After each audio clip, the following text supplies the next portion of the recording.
എവിടെയോ കണ്ട് മറന്ന പോലെ തോന്നുന്നുണ്ടല്ലോ. മനസ്സിലായില്ല? മനസ്സിലാക്കി തരാം.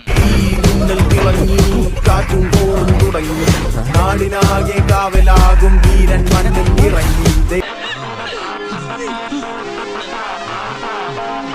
കണ്ണിൽ പറന്ന് കാറ്റും കാക്കക്കുരുന്നായി കൂട്ടമോടെ കേട്ട് നിന്ന് വിഷു വിഷു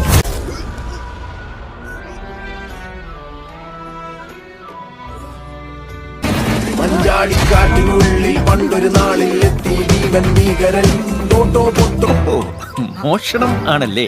സത്യമാണെങ്കിലും എനിക്ക് അംഗീകരിച്ചു കൊടുക്കാൻ പറ്റുമോ? പാവം എന്താ പ്രാണികൾ വന്നാലൊരാൾ മായാവിയായി പൂശിയെ വൻപേരാലിന്റെ നിനക്ക് പറ്റൂലേ കളഞ്ഞിട്ട് പോടേ. കുറെ സമയമായിട്ട് കളിയാക്കണ്.